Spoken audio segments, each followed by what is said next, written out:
da pravi muškarac treba da poštuje žene. Vjerujem u deklaraciju i zato sam je potpisao.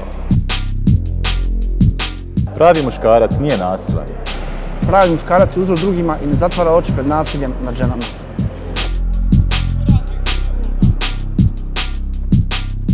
Ja sam potpisao deklaraciju. Potpišite i vi. Pridruži se pravim muškarcima, potpiši deklaraciju.